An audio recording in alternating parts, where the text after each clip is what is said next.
Antes de iniciarmos, já se inscreva no canal, deixe seu like, comente e compartilhe nossos vídeos. Assim você ajuda o canal a continuar crescendo e chegando a cada dia mais longe. Quer ter acesso a conteúdos exclusivos? Torne-se membro e ajude nosso canal a chegar a mais pessoas. Tenham bons sustos. Meu nome é Lucas, tenho 34 anos e passei 23 dias internado numa ala de psiquiatria de um hospital público de grande porte. Escrevo isso agora, já em casa há alguns meses, porque ainda preciso organizar o que vivi. Não é um filme de terror, mas também não é um lugar de cura mágica. É um limbo estranho, cheio de regras, cheiro de desinfetante e gente tentando sobreviver. Cheguei de ambulância depois de uma crise forte. Estava sem dormir há dias, paranoico, achando que estavam me vigiando. A família não aguentava mais. Na emergência me avaliaram rápido. Pressão alta, taquicardia, e o psiquiatra de plantão decidiu pela internação involuntária. Assinaram os papéis e eu fui levado para cima, para a ala fechada. A porta de ferro bateu atrás de mim com um som que ainda escuto às vezes. O quarto era coletivo, 4 camas. Uma delas tinha um homem de uns 50 anos que falava sozinho o tempo todo. Outro era um garoto de 19 anos em surto de drogas. E o terceiro ficava em silêncio, olhando para o teto. Não tinha armário com chave. Tudo que eu levava era revistado. Celular confiscado, cadarço do tênis tirado, cinto até o barbeador. Dormia com roupa do hospital. Aquele pijama fino, azul claro, que todo mundo usa. O dia começava cedo. Às 6h30 já tinha a primeira ronda de medicação. Tomava antidepressivo, antipsicótico e um calmante que me deixava grogue. O café da manhã era servido numa bandeja de alumínio, pão com margarina, café com leite e uma banana. Muitos não comiam. Eu comia porque precisava de força para aguentar o dia. As atividades eram rígidas, stern, banho supervisionado, portas semiabertas 8h30. Grupo de psicoeducação 10 horas, consulta com o médico. Às vezes durava 5 minutos, às vezes 20 doses. Almoço tarde, terapia ocupacional, pintar mandalas, fazer artesanato com massa de modelar, grupo de família quando tinha, ou simplesmente ficar no pátio interno fumando, quem tinha permissão. 8 horas, jantar 21 horas, última medicação e recolhimento não. Tinha TV na sala comum na maioria das vezes, quebrada ou controlada demais. O celular era liberado só 30 minutos por dia, vigiado, e só para ligar para a família. Muitos pacientes ficavam andando de um lado para o outro no corredor, como zumbis. Outros gritavam à noite. Tinha uma mulher que chorava sem parar pedindo para ver o filho. A falta de controle sobre o próprio corpo e tempo. Você não decide quando tomar banho, quando sair, quando falar com o médico. Se questionava alguma medicação que te deixava com tremores e boca seca, a resposta era quase sempre, é para você melhorar. O antipsicótico me dava uma inquietação horrível nas pernas. A catesia. Parecia que eu ia pular da própria pele, mas também tinha gente boa. A enfermeira da noite, Dona Cida, era firme mas humana. Conversava com a gente, trazia um chá quente quando via que alguém estava tendo crise de pânico. O psicólogo do grupo era decente. Falava claro, não usava aquele papo técnico vazio. E entre os pacientes, tinha uma solidariedade estranha. A gente se protegia. Se alguém estava tendo crise, os outros avisavam a equipe rápido. Tinha um cara que me emprestou um fone de ouvido, proibido. Mas ele tinha escondido, para eu ouvir música uma tarde e não surtar. Vi coisas pesadas. Um homem que tentou se enforcar com o lençol foi contido. Uma jovem que se cortava sempre que conseguia um objeto pontudo. Também vi gente saindo bem melhor, estabilizada, com plano de tratamento e acompanhamento ambulatorial marcado. Depois de 23 dias, o médico achou que eu estava compensado o suficiente para voltar para casa. Tive alta com receita de medicação, consulta marcada para o CAPS, Centro de Atenção Psicossocial, em 7 dias e orientação para terapia semanal. No dia da saída, senti um alívio enorme e, ao mesmo tempo, um medo absurdo. O mundo lá fora parecia barulhento demais, rápido demais. Hoje tomo remédio controlado, faço terapia, voltei a trabalhar, com redução de carga horária no começo. Ainda tenho dias ruins, mas consigo lidar melhor. A internação não curou tudo. Psiquiatria não faz milagre, mas me deu uma pausa forçada que eu precisava. Evitou que eu me machucasse ou piorasse. Se você está pensando em internar alguém ou está com medo de ser internado, não é o fim do mundo. É duro, humilhante às vezes, mas pode salvar vidas. O importante é ter rede de apoio fora, família, amigos, profissionais, e não abandonar o tratamento depois. Se estiver passando por isso agora, respira. Um dia de cada vez. A porta de ferro abre de novo. Lucas. Meu nome é Rafael e durante quase 3 anos trabalhei como técnico de enfermagem em um hospital psiquiátrico no interior de São Paulo. Sempre fui uma pessoa cética. Lidava diariamente com pacientes em surtos, crises de ansiedade, esquizofrenia e diversos transtornos mentais. Eu acreditava que tudo tinha uma explicação lógica, até uma noite de inverno que nunca consegui esquecer. Era por volta das 2 da manhã. O plantão estava tranquilo, algo raro naquele lugar. Os pacientes já haviam recebido a medicação noturna e a maioria dormia. O corredor principal estava silencioso, iluminado apenas pelas luzes fracas de emergência, que deixavam tudo com um tom amarelado. Eu estava na sala de enfermagem preenchendo relatórios, quando ouvi o som de uma campainha. De chamada vindo da ala C, aquilo me chamou a atenção porque a ala C estava vazia havia meses.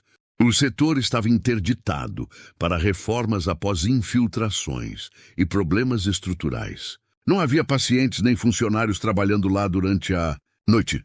Pensei que pudesse ser algum defeito elétrico. Peguei minha lanterna e fui verificar. Conforme caminhava pelo corredor que levava à ala desativada, senti a temperatura diminuir de forma estranha. O ar parecia pesado. O silêncio era tão profundo que eu conseguia ouvir meus próprios passos ecoando. Quando cheguei à porta da ala C, a campainha parou. Abri a porta. Tudo estava escuro. Passei a lanterna pelos quartos vazios. Camas antigas cobertas por lençóis plásticos, paredes descascadas e móveis empilhados. Nada fora do normal. Foi então que ouvi um ruído. Parecia alguém arrastando os pés no final do corredor. "Tem alguém aí?" perguntei. Nenhuma resposta. Apontei a lanterna para o fundo do corredor. Por um segundo, vi o que parecia ser uma pessoa parada perto da última porta. A figura usava algo semelhante a um avental branco. Pisquei. Não havia mais ninguém. Meu coração acelerou. Mas tentei me convencer de que tinha sido um reflexo ou uma sombra. Quando me virei para voltar, ouvi claramente uma voz masculina atrás de mim. "Não deixe ele entrar." A frase foi dita em um tom baixo, quase um sussurro. Girei imediatamente. Não havia ninguém. Saí dali o mais rápido possível. Ao retornar para a sala de enfermagem, encontrei Marcos, um enfermeiro veterano que trabalhava naquele hospital havia mais de 20 anos. Contei o que tinha acontecido. Para minha surpresa, ele não riu. Ficou em silêncio por alguns segundos. Então perguntou: "Você ouviu alguém dizer para não deixar ele entrar?" Senti um arrepio. Confirmei. Marcos suspirou e me contou algo que poucos funcionários novos sabiam. Décadas antes, quando o hospital ainda funcionava de forma muito diferente, um paciente havia conseguido escapar de um quarto de isolamento naquela mesma ala durante uma madrugada. Segundo os registros, ele estava extremamente agitado e acabou entrando em confronto com outro interno. A situação terminou de forma trágica. Depois daquele episódio, vários funcionários relataram ouvir a mesma frase durante plantões noturnos. "Não deixe ele entrar sempre exatamente igual, nunca." Dei muita importância à história. Até a semana seguinte, eu estava novamente de plantão quando recebi uma ligação interna. A chamada vinha da ala C. Atendi. Não ouvi nada além de estática. Então, uma respiração lenta, pesada, como se alguém estivesse muito próximo do telefone. A ligação caiu. Corri até o painel para verificar a origem. A extensão indicada realmente pertencia à ala. Interditada. No dia seguinte, a equipe de manutenção verificou o sistema. Os fios daquele telefone estavam desconectados havia mais de 6 meses. Pedi transferência para outra unidade. Alguns meses depois, até hoje, não sei explicar o que vi naquela madrugada. Talvez tenha sido estresse, talvez sugestão psicológica. Mas existe um detalhe que nunca contei para meus colegas. Na noite em que ouvi a voz pela primeira vez, a câmera de segurança do corredor da ala C registrou minha entrada e registrou algo mais. Enquanto eu caminhava sozinho pelo corredor escuro, uma segunda sombra aparecia atrás de mim, movendo-se na mesma velocidade, como se estivesse me acompanhando.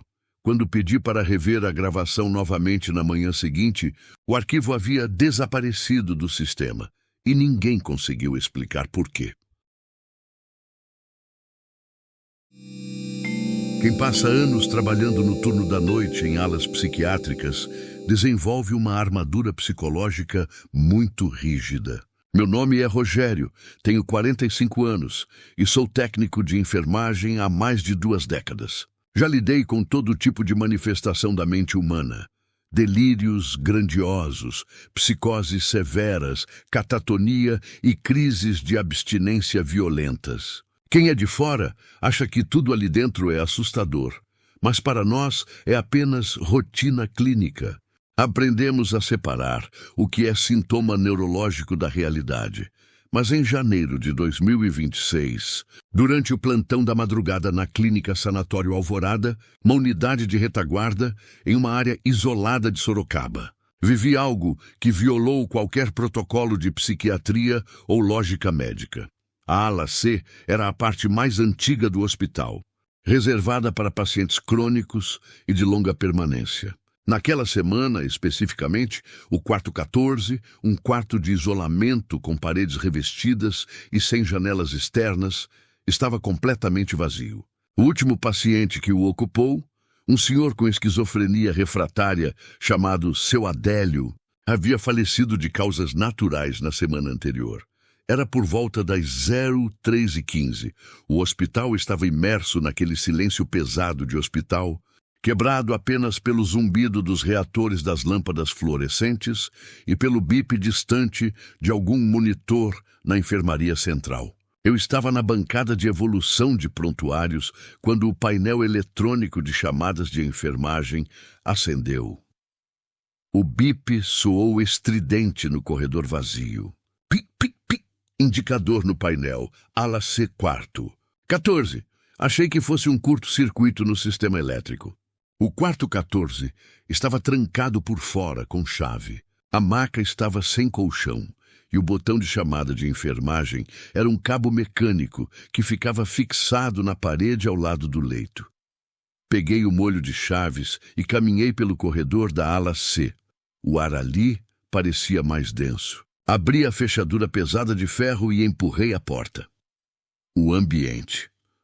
O quarto estava escuro, iluminado apenas pela luz do corredor. A maca de metal estava vazia e nua. O botão, o cabo de chamada de emergência estava pendurado, imóvel. A sensação. Um cheiro inexplicável de éter misturado com terra molhada impregnava o espaço, embora a equipe de limpeza tivesse higienizado o quarto com cloro 2 dias antes. Aproximei-me da parede. Bati o interruptor para desligar o alarme e puxei o cabo para testar. O sistema respondeu normalmente. Pane elétrica, pensei. Saí, tranquei a porta e voltei para o posto. 10 minutos depois, o painel acendeu novamente. Desta vez, o bip não parava. Era o sinal de chamada de emergência contínua, que só acontece quando o botão é pressionado e mantido pressionado. Chamei a enfermeira-chefe, a Letícia, e descemos juntos. Quando abri a porta do quarto 14 pela segunda vez, a temperatura lá dentro estava tão baixa que o visor do meu termômetro digital de bolso marcou 4 Tennessee, enquanto o corredor estava a 24 degrees. Letícia apontou a lanterna para o canto do quarto. O cabo de chamada de enfermagem estava esticado horizontalmente no ar, como se uma mão invisível o estivesse puxando com força em direção ao centro da maca vazia. Rogério, desliga isso no disjuntor. Agora, sussurrou Letícia, dando um passo para trás. Antes que eu pudesse me mover, o cabo foi solto de uma vez, batendo contra a parede com um estalo seco. No mesmo instante, a luz da lanterna da Letícia começou a falhar, oscilando até ficar vermelha.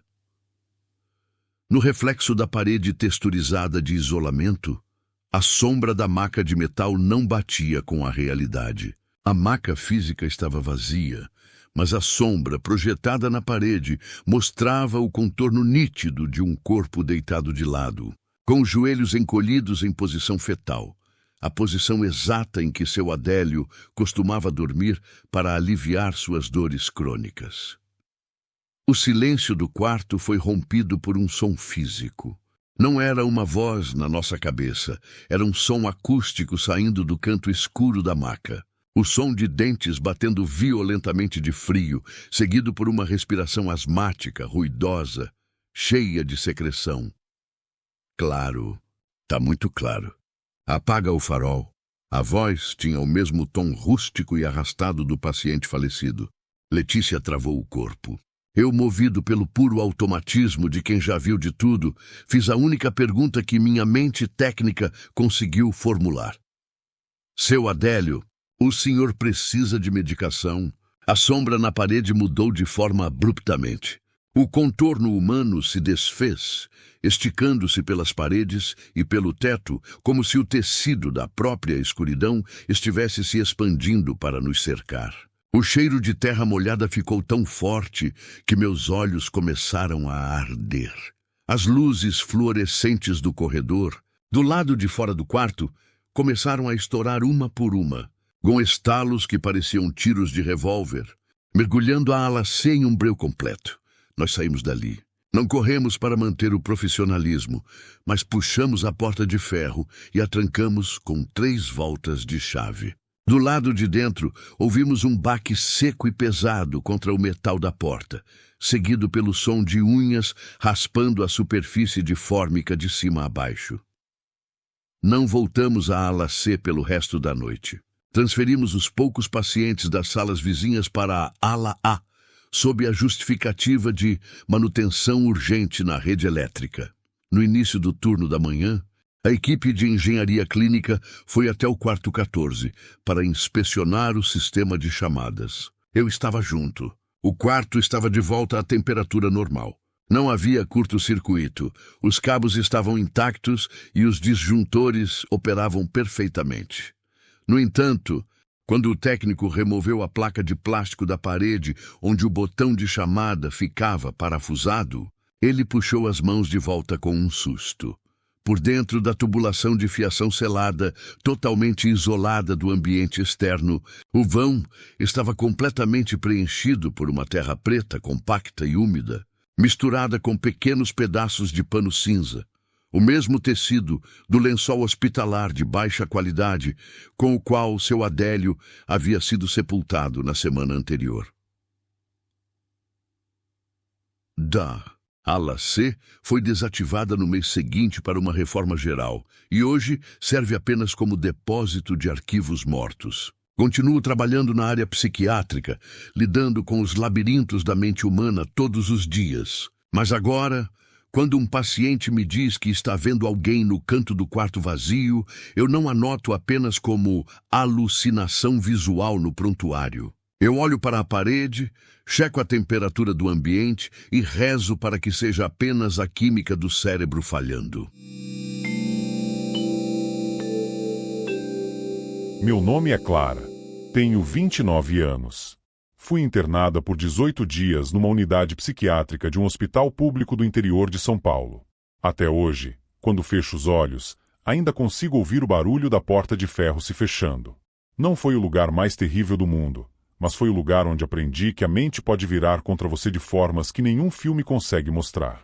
Cheguei à noite, depois de uma tentativa de suicídio. Estava dopada de medicação na emergência. Acordei na ala 3, A ala fechada para casos agudos. O cheiro era de desinfetante velho misturado com suor e cigarro frio. As luzes eram fracas, amareladas, e piscavam de vez em quando. Meu quarto tinha 3 camas. Na minha primeira noite, a mulher da cama ao lado, uns 60 anos, magra demais, não parava de sussurrar o mesmo nome: Roberto. Roberto, volta para casa. Ela repetia isso sem parar, mesmo dormindo. Não era o choro, nem os gritos ocasionais que vinham do fim do corredor. Era o silêncio entre os gritos. Um silêncio pesado, como se o hospital inteiro prendesse a respiração. Às 3h14 da manhã, eu olhava o relógio da enfermagem toda hora, ouvi passos no corredor. Sapatos sociais, lentos, arrastando um pouco. Passaram pela nossa porta, pararam e voltaram. Ninguém da equipe usava sapato social. Quando perguntei de manhã, a enfermeira disse que eu devia ter sonhado. Mas outras pacientes também ouviam. Os remédios me deixavam zonza. Haloperidol mais lorazepam mais outro que nem sei o nome. Eu sentia o corpo pesado, mas a cabeça acelerada. Às vezes parecia que as paredes respiravam devagar. Eu ficava olhando para as manchas de umidade no teto e jurava que elas se mexiam quando ninguém estava olhando. Tinha um paciente chamado Seu Jorge, um senhor calmo durante o dia. À noite ele virava outra pessoa. Começava a falar em voz baixa com alguém que só ele via, sentado na beira da cama. Uma noite ele olhou direto para mim e disse, com uma voz completamente diferente: "Eles trocam as pessoas aqui. A que chegou ontem não é mais a mesma." Eu ri, nervosa. Ele não riu. A pior parte era o banheiro coletivo. A porta não trancava direito. Tinha que deixar entreaberta para a vigilância. Uma madrugada eu estava lá, lavando o rosto, quando a luz piscou e apagou por uns 10 segundos. No escuro, ouvi uma respiração bem atrás de mim. Quando a luz voltou, não tinha ninguém. Corri de volta pro quarto com o coração na boca. As rondas noturnas eram feitas com lanterna. O feixe de luz passava pelos rostos das pessoas dormindo. Às vezes parava mais tempo no meu. Eu fingia que estava dormindo. Sentia que estavam me observando mais do que o necessário. Não sei se era paranoia da medicação ou não. Tinha uma garota de 22 anos que se chamava Letícia. Ela me contou que já estava na 3ª internação. Disse que uma vez acordou e todas as outras pacientes do quarto estavam sentadas nas camas, olhando para ela em silêncio absoluto, ao mesmo tempo. No dia seguinte elas negaram tudo. Eu nunca soube se era verdade ou delírio dela, mas passei a dormir virada para a parede depois dessa história. Era perder a noção do que era real. Eu ouvia meu nome sendo chamado baixinho no corredor quando não tinha ninguém. Via vultos passando rápido pela visão periférica. Uma vez, durante o grupo de terapia, jurei que o psicólogo piscou os olhos completamente pretos por um segundo. Pisquei forte e ele voltou ao normal. Nunca contei isso para ninguém lá dentro. Aprendi rápido que quanto mais você fala das coisas estranhas, mais remédio eles te dão. Depois de 18 dias, ganhei alta. Quando saí, o sol do lado de fora parecia falso, artificial. Levei semanas para conseguir dormir sem luz acesa. Ainda tomo remédio, ainda faço terapia, mas parte de mim ficou presa naquela ala. Se você está lendo isso e pensa que hospital psiquiátrico é só gente louca gritando, saiba que o verdadeiro terror é mais silencioso. É sentir que sua própria cabeça não é mais um lugar seguro. É ouvir passos que ninguém mais escuta. É duvidar se o que você viu foi real ou se você está perdendo o que restava da sanidade. Eu sobrevivi. Mas nunca mais fui a mesma. Clara. Trabalhei como vigilante noturno em um hospital psiquiátrico durante quase 5 anos. O prédio era antigo, construído na década de 1950, e tinha uma fama ruim na cidade. Os moradores mais antigos diziam que muita coisa estranha acontecia ali, mas eu nunca dei atenção a histórias desse tipo. Até uma madrugada em que algo aconteceu comigo. Era um plantão comum de sexta-feira. Por volta das 3 da manhã, eu fazia minha ronda pelos corredores da ala norte, uma área destinada a pacientes de longa permanência. A maioria estava dormindo. O silêncio era tão absoluto que eu conseguia ouvir o zumbido das lâmpadas fluorescentes no teto. Enquanto caminhava pelo corredor principal, notei um senhor parado diante da janela do salão de convivência. Ele usava o uniforme azul claro dos pacientes. Estava imóvel, com as mãos para trás, olhando para a escuridão do jardim externo. Achei estranho porque todos os pacientes deveriam estar em seus quartos naquele horário. Aproximei-me. Senhor, está tudo bem? Ele não respondeu. Continuei andando em sua direção. Quando estava a poucos metros dele, ouvi uma porta bater atrás de mim. Olhei para trás por reflexo. Não havia ninguém. Quando voltei a olhar para a janela, o homem tinha desaparecido. Simplesmente desaparecido. Corri até o local. Não havia portas próximas. Não havia corredores laterais. Não havia como alguém sair dali em poucos segundos sem ser visto. Procurei por toda a ala. Nada. Voltei à sala da enfermagem e consultei a lista dos pacientes. Descreve o homem para a enfermeira-chefe. Ela ficou me olhando em silêncio. Depois perguntou: Você viu um senhor magro, cabelo branco, mãos para trás? Senti um arrepio. Era exatamente ele. Ela não respondeu imediatamente. Apenas fechou a pasta que estava organizando. Não comenta isso com os pacientes. Insisti para saber o motivo. Foi então que ela me contou uma história antiga do hospital. Anos antes, um paciente idoso havia passado quase uma década internado naquela ala. Segundo os funcionários mais antigos, ele tinha o hábito de passar as madrugadas observando o jardim através daquela mesma janela. Sempre na mesma posição. Mãos para trás. Sem dizer uma palavra. Ele morreu durante o sono em seu quarto. Mas, segundo diversos funcionários ao longo dos anos, continuou aparecendo ocasionalmente nas madrugadas. Sempre diante da janela. Sempre olhando para fora. Achei a história absurda.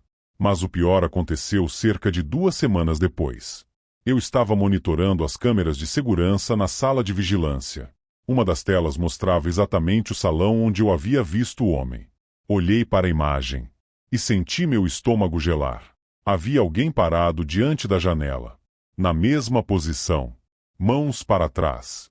Imóvel. Peguei o rádio e avisei a enfermagem. Saí correndo para o local. Levei menos de 1 minuto para chegar.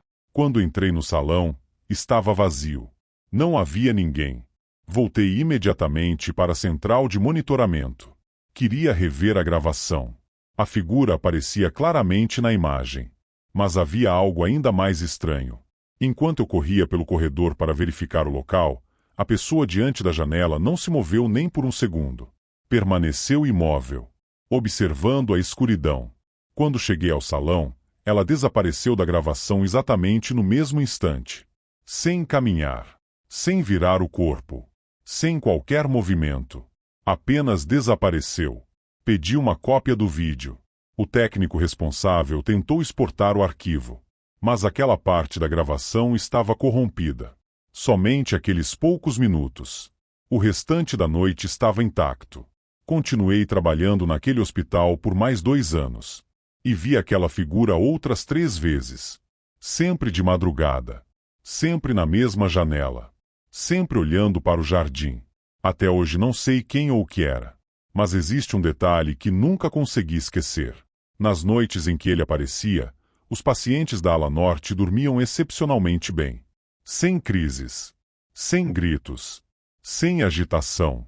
Como se a simples presença daquela figura silenciosa mantivesse todo o setor em absoluta calma. E isso, para mim, é o que torna tudo ainda mais assustador.